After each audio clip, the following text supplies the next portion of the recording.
सुमित्रा और उसका बेटा राम हॉल में खाने की टेबल पर बैठकर खाने का इंतजार कर रहे होते हैं। तभी सुमित्रा की बहू कोमल गर्मा गर्म मूली के पराठे लेकर आती है। लीजिए माँ जी, गर्मा गर्म मूली के पराठे। आप लोग खाइए, मैं और बना कर लाती हूँ। बहू, मैंने तुझे प्याज का पराठा बनाने को कहा था, तो फिर से ये क्यों बना लाई? माँ खा लो, बहुत टेस्टी है और गरम भी है। शाम को खा लेना ना प्याज के पराठे। ठीक है, अभी तो खा लेती हूँ, लेकिन ये खाकर 4 लोगों के बीच में बैठा भी तो नहीं जाता। हाँ, आपने ये बात सही कही माँ, इसलिए ज्यादा खाना ना मुझे पसंद नहीं है। सुमित्रा को मूली के पराठे अच्छे नहीं लगते थे, लेकिन कोमल को मूली के पराठे बहुत ज्यादा पसंद थे, जिस वजह से वो ढेर सारे मूली के पराठे बना लिया करती और सारा दिन गरम करके खाया करती, जिससे सुमित्रा परेशान हो चुकी थी। एक रोज सुमित्रा हॉल में बैठी टीवी देख रही होती है। तभी वहाँ कोमल आती है। अरे माँ जी, ये क्या, आप भी सास बहू की लड़ाई झगड़े वाली फिल्में देखती रहती हो? अनुपमा लगाइए ना। सुबह से मैंने अनुपमा नहीं देखा है। आज के एपिसोड में अनुपमा घर छोड़कर चली जाएगी। बहू, जब टीवी खाली रहता है तभी तू टीवी देखने बैठा कर। मुझे अभी ये देखने दे, परेशान मत कर। वैसे भी मैं सुबह को जो मूली के पराठे खाए थे उससे बहुत परेशान हूँ। माँ जी ऐसे टीवी के पास से नहीं हटने वाली, मुझे अपना निंजा टेक्निक अपनाना ही होगा। इतना सोचने के बाद कोमल, जो कि अपनी सास के बगल में सोफे पर बैठी होती है, वो जोर से ढकार लेती है, जिसमें से मूली की पास आती है और सुमित्रा वहाँ से उठते हुए अपनी बहू से कहती है, मचा दिया इस औरत ने गंद। राम रे राम, पूरे दिन मूली के पराठे खाती रहती है और बदबू फैलाती रहती है। अब तू ही बैठ यहाँ, मैं तो चली। मेरा मूली का पराठा और मेरी निंजा टेक्निक वाली बदबू माँ जी को हराने का एक बेहतरीन जरिया है। कोमल अब टीवी देखते हुए मूली के पराठे और चाय पी रही होती है। तभी सुमित्रा के घर उसकी पड़ोसन विमला आती है। सुमित्रा, अरे ओ सुमित्रा, कहाँ है? अरे बहू, कहाँ है तेरी सास? माँ जी तो घर में ही है, किचन में गई थी। कभी कभी तो वो जानबूझकर भी नहीं बोलती। अरे बहू, क्या बात है? क्या खा रही है शाम के समय? चाय और पराठे काकी। बैठिए, आपके लिए भी चाय लेकर आती हूँ। नहीं नहीं बहू, रहने दे। मैं तो सुमित्रा को बुलाने आई थी। वो कह रही थी कि उसे मार्केट जाना है सब्जी लेने। अब आई हूँ तो वो दिख नहीं रही है, न बोल रही है। ये लो, आ गई माँ जी। माँ जी, विमला काकी आपको कब से आवाजें लगा रही हैं। आप मार्केट जा रही हैं सब्जी लेने, तो मेरे लिए भी मूली लेते आइएगा। मुझे मूली के पराठे बनाने हैं। तू मुझे और कुछ बोलेगी, मैं वो खुशी खुशी लेकर आऊंगी, लेकिन मूली तो मैं हरगिज नहीं ला सकती। पूरे दिन मूली के पराठे खाती रहती है और घूमती रहती है। जितना खाती है उतना ही बदबू फैलाती है। अरे सुमित्रा, तू ये अपनी बहू से कैसे बात कर रही है? जब वो कह रही है कि उसके लिए मूली ला दियो, तो तू भी है कि उससे बहस कर रही है। अरे मूली खाकर खुश भी थोड़ी ही आएगी। लेकिन तुझे क्या बोलूं, घर में ऐसी कोई जगह नहीं है जहाँ मैं चैन से बैठ जाऊं। जहाँ भी बैठती हूँ वहाँ सिर्फ मूली के डकार। उफ, और समझ जाना तू, क्या कहूँ इस बेशरम को। अरे बाप रे बाप, क्या बदबू फैला रही है बहू तू। अरे सुमित्रा, चल यहाँ से जल्दी। छी छी, तू सच ही कह रही थी कि तेरी बहू में कोई शर्म नहीं बची। और कलेज की तरफदारी। चल, अब इसका तो रोज का है। माँ जी, मूली लाना मत भूलिएगा। सुमित्रा अपनी बहू की हरकतों से बहुत परेशान थी, लेकिन वो उसे बोलने के अलावा और कर भी क्या सकती थी। लेकिन कोमल को उसकी सास की बातों का कोई असर नहीं होता था। एक रोज देर शाम राम अपने दोस्त को घर लाता है। माँ, कोमल, कहाँ हो आप लोग? अरे राम, तू आ गया? और ये कौन है? नमस्ते बेटा। माँ, ये मेरा दोस्त है, हम साथ में काम करते हैं। माँ, जरा कोमल को बोलो ना कि चाय नाश्ता लेकर आ जाए।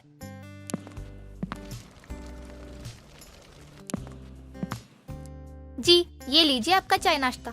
कोमल, तुम्हें पता है सुमित को तुम्हारे हाथ के मूली के पराठे बहुत पसंद है। अरे एक काम करो ना, मूली के पराठे लेके आ जाओ चाय के साथ। जी, वो बनाने में समय लगेगा और जो मैंने बनाए थे वो विमला काकी खा कर गई हैं। आप रुकिए, मैं अभी बना कर लाती हूँ। अच्छा, बनाना पड़ेगा तो छोड़ दो। बाप रे बाप, अब तो ये झूठ भी बोलने लगी है, वो भी मूली के पराठे के लिए। इसका मूली का पराठा मुझे छुड़वाना ही होगा। ठीक है, कोई नहीं, खत्म हो गया ना, जाओ यहाँ से। राम को भी पता चल जाता है कि पराठे किसी और ने नहीं बल्कि कोमल ने खाए हैं। जब वो डकार मारती है तो पूरे में बदबू फैल जाती है और राम का दोस्त भी वहाँ से बहाना बनाकर निकल जाता है। अब दोस्त के जाने के बाद राम अपने कमरे में जाता है तो देखता है कि उसकी पत्नी पराठे खा रही होती है। कोमल, मेहनत नाम की कोई चीज है भी या नहीं है तुम्हारे अंदर? हमारे घर में मेहमान आए थे और तुमने डकार मार दिया, और ये पराठे कहाँ से आए? खत्म हो गए थे ना ये तो आए कहाँ से गर्मा गर्म पराठे जो लेकर बैठी हो? अरे ये तो मैं पहले ही निकाल चुकी थी, तभी तो आपको कहा कि मुझे बनाने पड़ेंगे।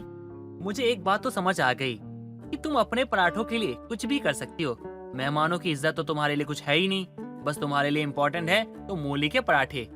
देखिए, आप मुझे कुछ भी कह लीजिए, लेकिन पराठों के बारे में कुछ मत कहिए।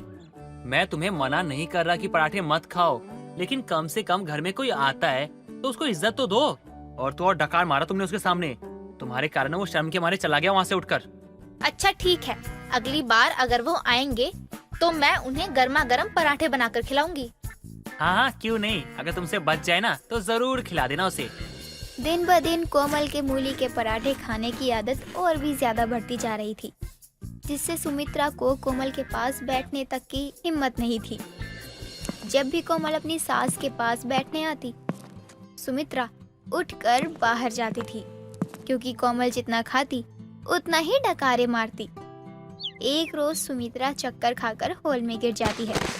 जब ये कोमल देखती है तो अपनी सास को उठाती है और हॉस्पिटल लेकर जाती है। न जाने अचानक माँ जी को क्या हो गया, अचानक वो कैसे गिर पड़ी। अब मैं उन्हें क्या ही जवाब दूंगी। कुछ देर बाद सुमित्रा का जांच होता है और डॉक्टर कोमल को बताता है कि सुमित्रा को कमजोरी के कारण चक्कर आए हैं। लेकिन माँ जी को तो मैं समय पर खाना देती थी, फिर ये कैसी कमजोरी। ठीक है डॉक्टर साहब, मैं उनका पूरा ख्याल रखूंगी। अरे सुमित्रा, ये सब मैं क्या सुन रही हूँ? तू बेहोश हो गई थी। अरे तो अपना ध्यान क्यों नहीं रखती है? माँ जी, आपको कमजोरी कैसे हो सकती है? ये बात तो मुझे बड़ी अजीब लग रही है। मैं तो आपको तीनों टाइम गर्मा गर्म खाना बनाकर देती हूँ, फिर भी आपके अंदर कमजोरी हो रही है। तुझे क्या पता, तेरी मूली के पराठों की वजह से सुमित्रा खाना नहीं खाती थी। वो पराठे गाय को दे देती थी, लेकिन खाती नहीं थी, क्योंकि वो उसे पचता ही नहीं था। इसका ये मतलब है कि माँ जी को मूली के पराठे पसंद नहीं थे, तो वो मुझे कुछ कहती भी नहीं थी और इतना कुछ झेल रही थी। तुझे तो मैं कहते कहते थक गई कि मुझे मूली के पराठे पचते नहीं है, लेकिन तू है कि सुनती ही कहाँ है मेरी। फिर तो मैंने तुझे बोलना ही छोड़ दिया।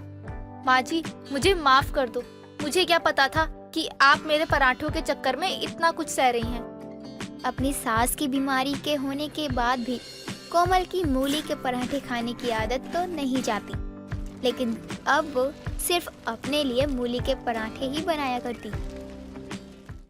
सुलोचना अपनी पड़ोसन रमा से बात करते हुए बोलती है। पता नहीं कैसे लोग इतना भर भर के दहेज ले लेते हैं। मेरी बहू का एक पैर ठीक नहीं है, लेकिन फिर भी मैंने उसके मायके वालों से एक पैसा तक नहीं लिया। हाँ हाँ, यहाँ तो तू सब्जी वालों से भी मोल भाव करने लगे। तेरे लालच के किस्से पूरे मोहल्ले में हैं, और तूने अपनी बहू के मायके वालों से बिना दहेज की शादी करवा दी, और वो भी जब उसका एक पैर ठीक नहीं है।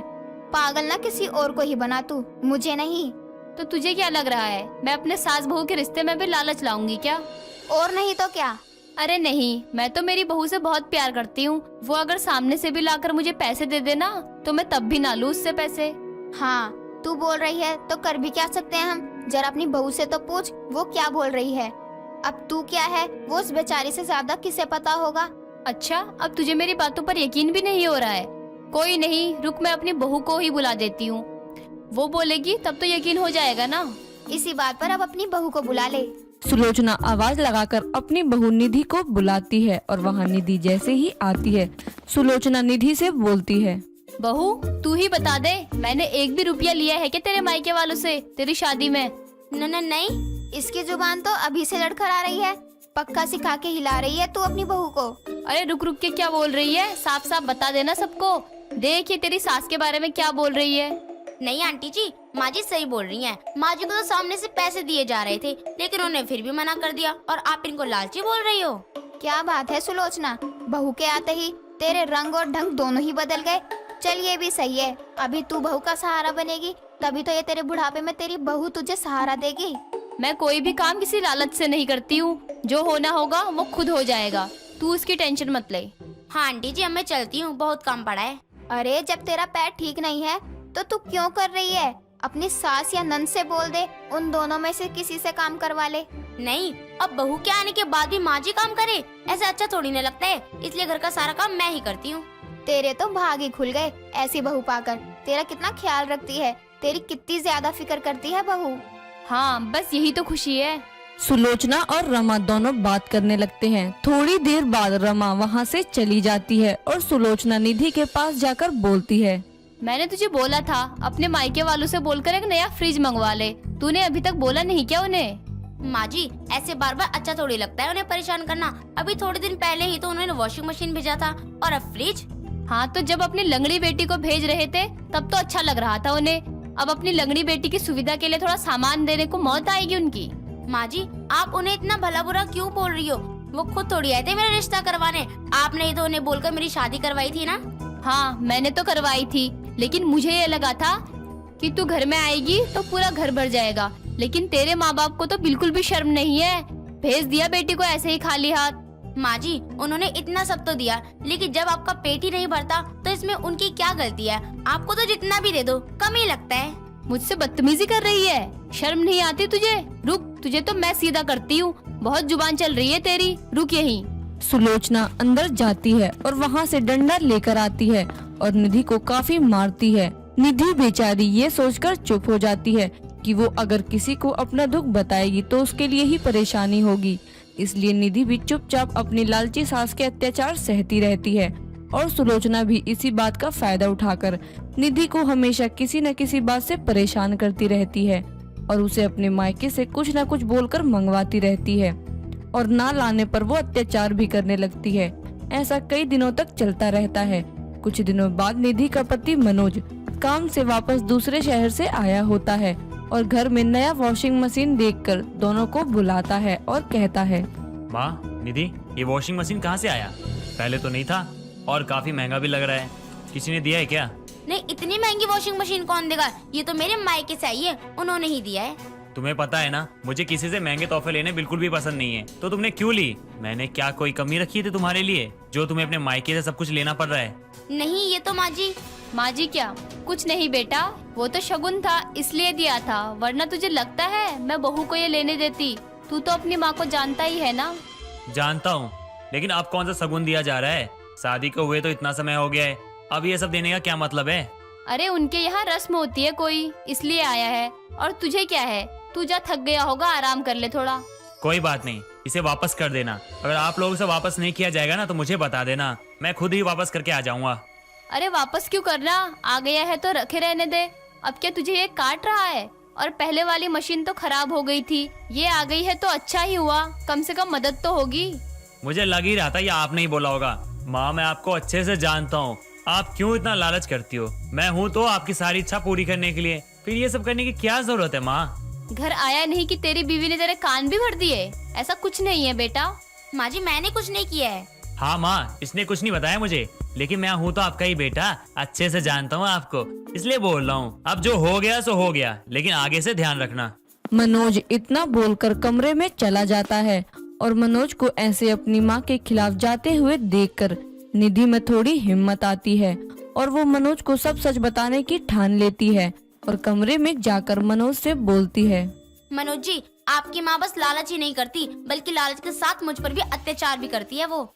ये क्या बकवास कर रही हो? मैंने बाहर माँ के खिलाफ बोला, इसका मतलब ये थोड़ी है कि तुम मुझे कुछ भी बोलोगी मैं सच मान लूंगा। मैं सच बोल रही हूँ। माँ जी की लालच अगर मैं पूरी नहीं करती हूँ तो माँ जी मुझे बहुत मारती हैं, और ये सब झूठ नहीं बोल रही हूँ मैं तुम्हारी बात पर बिल्कुल भी यकीन नहीं करता। मैं मानता हूँ मेरी माँ लालची है, लेकिन अपनी बहू पर अत्याचार ऐसा नहीं हो सकता।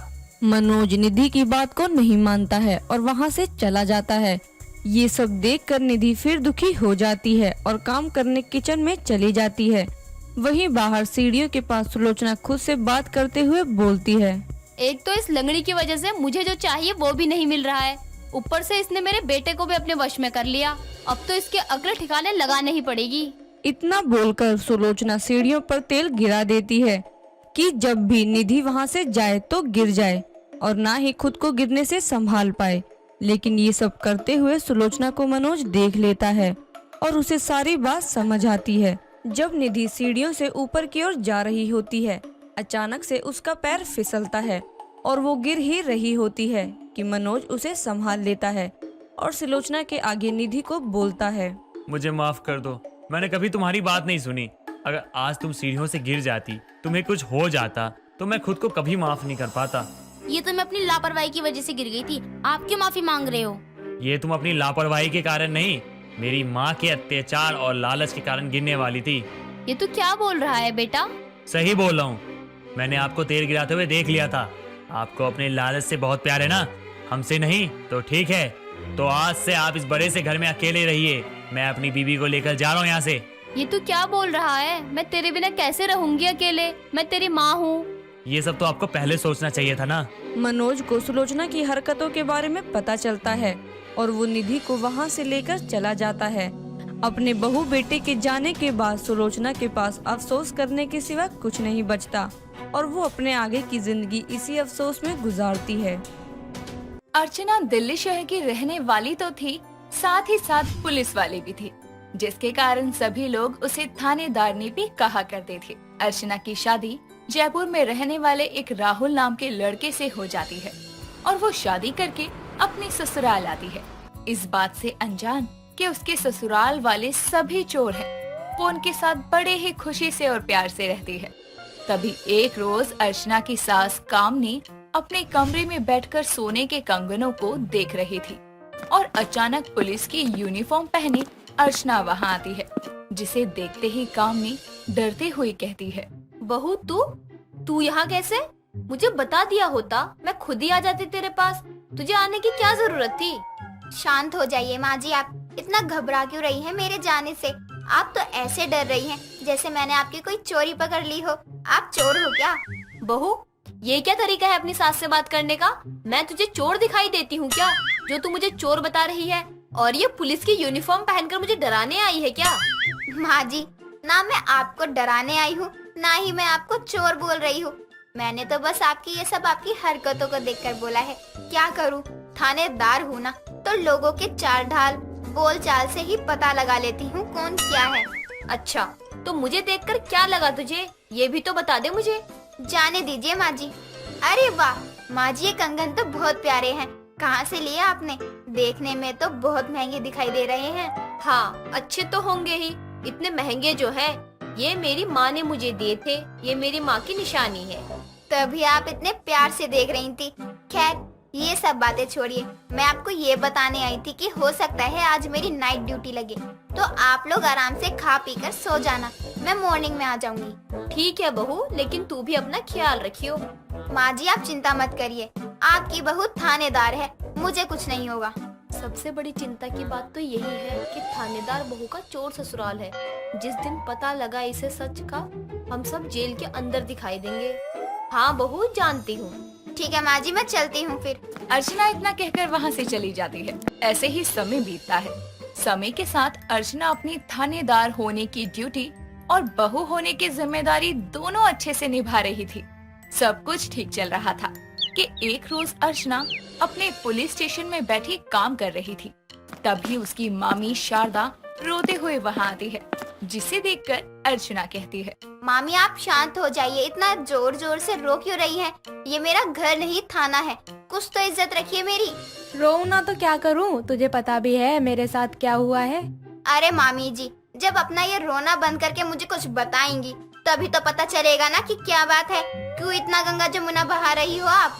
तुझे पता है तेरी शादी में मैंने जो कंगन बनवाए थे, मामा से झगड़ा करके वो चोरी हो गए हैं। तेरी शादी से ही बहुत ढूंढा लेकिन कहीं नहीं मिला। बहुत लोगों से पता किया, कितने प्यार से बनवाए थे मैंने वो। ऐसे कैसे चोरी हो गया? सोने के कंगन थे, कोई छोटी चीज तो नहीं थी। पता नहीं बेटी, खैर अब वो सब छोड़। अब तक नहीं मिला तो अब क्या मिलेगा। मैं जयपुर अपनी सहेली की शादी में आई थी, सोचा तुझसे भी मिलती चलूं। काश मैंने तुझे दिखा दिया होता तो कम से कम तू ढूंढ तो लाती मेरे कंगन को। कोई बात नहीं मामी, आप चिंता मत करो, मैं आपको आपकी एनिवर्सरी पर सोने के कंगन गिफ्ट कर दूंगी। अब खुश हो जाइए आप और रोना बंद करिए। चलिए घर चलते हैं, और लोगों से भी मिलना जुलना हो जाएगा। अर्चना इतना कहकर अपनी मामी शारदा को लेकर अपने घर आती है, जहाँ शारदा की नजर अर्चना की सास कामनी के हाथों में पहने हुए सोने के कंगनों पर जाती है, जिन्हें देखकर वो कहती है, माफ करिए कामनी बहन जी, लेकिन आपके ये सोने के कंगन बिल्कुल मेरे कंगनों की तरह हैं। क्या आप बता सकती हैं कि आपने कंगन कहाँ से बनवाए हैं? मामी, आप ये क्या कह रही हैं? आप मेरी सास पर शक कर रही हैं। ये मत भूलिए, ये मेरा ससुराल है। शक नहीं, सच बोल रही हूँ। ये कंगन मेरे ही हैं। मैं अपने सोने के इतने भारी कंगनों को पहचानने में धोखा नहीं खा सकती। तो मान या ना मान, लेकिन ये कंगन मेरे ही हैं। बताया नहीं कामनी जी आपने कि कहाँ से बनवाए ये कंगन? वो ये तो मुझे नहीं पता। वो क्या है ना, मेरे बेटे ने मुझे ये गिफ्ट किया है, वही बनवा के लाया है, उसे पता होगा। ये क्या बोल रही हैं माँ जी? जब उस दिन मैंने पूछा था तो इन्होंने मुझे बोला था कि इनकी माँ ने इन्हें गिफ्ट किया है। आज बोल रही हैं कि बेटे ने गिफ्ट किया है। कुछ तो गड़बड़ है, पता लगाना पड़ेगा। मामी, आप ये सब छोड़िए, मेरे साथ मेरे कमरे में चलिए आप। अर्चना इतना कहकर शारदा को लेकर अपने कमरे में चली जाती है। ऐसे ही समय बीतता है। तभी एक रोज अर्चना की सहेली काजल उसके घर आती है और उसे कहती है, थानेदार मैडम को तो टाइम ही नहीं है मुझसे मिलने का। मैंने सोचा मैं ही मिल लूं, और आज तो मैं तेरा पूरा ससुराल देखकर ही जाऊंगी। ये भी कोई कहने वाली बात है? आजा, मैं पहले तुझे अपना पूरा घर दिखाती हूँ, उसके बाद बैठकर आराम से बात करेंगे। ये हुई ना बात, आज थानेदार मैडम से अपनी पूरी खातिरदारी करवाऊंगी। काजल इतना कहकर अपने नोटों से भरा बैग हॉल में रखकर अर्चना के साथ चली जाती है। तभी अर्चना की ननद रांची वहाँ आती है और उसकी नजर नोट से भरे बैग पर जाती है। वो सारे पैसे लेकर वहाँ से चली जाती है। कुछ समय बाद काजल अर्चना के साथ नीचे आती है और अपने बैग में पैसे ना देखकर बहुत घबराते हुए कहती है, यार मेरे बैग में बहुत सारे पैसे थे, अब नहीं है, जब मैं यहाँ आई थी तब। पता नहीं, क्योंकि जहाँ तक मुझे याद है जब तू आई है तेरे हाथ में सिर्फ बैग था। तूने कहीं खर्च कर लिए होंगे, तुझे याद नहीं होगा। नहीं यार, मुझे याद है, पैसे थे मेरे बैग में। कहीं तेरे घर में तो किसी ने नहीं चुरा लिए? मैडम, ये थानेदारनी का घर है, चोरों का नहीं। तू कहीं भूल गई होगी। हो सकता है यार, बात तो तेरी सही है। चल अब मैं चलती हूँ। काजल इतना कहकर वहाँ से चली जाती है, लेकिन उसकी बात अर्चना के मन में घर कर जाती है और वो अपने ससुराल वालों पर नजर रखना शुरू करती है। तभी एक रोज वो चाय लेकर अपनी सास के कमरे में जाती है, जहाँ वो अपने पति राहुल और ननद रांची को अपनी सास से बातें करता सुनती है। माँ, ये देखिए, ये ना सोने की चैन थानेदारनी के ना पापा की है। जितना जल्दी हो सके ना इसे बेचकर कुछ और बनवा लीजिएगा, ताकि ना उनको पता ना चले कि उनके सोने की चैन ना उनके दामाद जी ने चुराई है। हाँ माँ, और ये लीजिए इतने सारे पैसे। वो भाभी की दोस्त आई थी ना, मैंने उन्हीं के पर्स से चुरा लिए और उनको आता देखकर छुप गई, वरना भाभी को पता चल जाता और वो मुझे जेल में बंद कर देती। तुम अपनी बात कर रहे हो? अरे मैं उस दिन खुद बाल बाल बची हूँ। उस दिन बहू की मामी ने अपने कंगन पहचान लिए थे। अब चोरी करते टाइम मुझे थोड़ी पता था कि ये बहू की मामी के कंगन थे, लेकिन अच्छा हुआ बहू ने शक नहीं किया, वरना उसको पता चल जाता कि हमारे थानेदार बहू का ये चोर ससुराल है। अपने सभी ससुराल वालों की बातें सुनकर अर्चना के होश उड़ जाते हैं और उसके सामने अपने चोर ससुराल वालों की सारी सच्चाई आती है, जिसके बाद वो अंदर जाकर कहती है, मैंने बहुत बेशरम लोग देखे होंगे, लेकिन आप जैसे आज तक नहीं देखे। अपनी गलती पर पछतावा करने की जगह उसे छिपाने की कोशिश कर रहे हैं। आपके घर में एक थानेदार है, ये जानते हुए आप लोग अपनी हरकतों से बाज नहीं आ रहे हैं। जरा सोचिए, लोगों को जब पता चलेगा कि इस थानेदार बहू का चोर ससुराल है, तो क्या इज्जत रह जाएगी आपकी और मेरी सबकी नजर में। अर्चना की बात सुनकर सभी लोगों को अपनी गलती का एहसास होता है, जिसके बाद सब मिलकर अर्चना से अपनी गलती की माफी मांगते हैं और दोबारा फिर कभी चोरी ना करने का वादा करते हैं।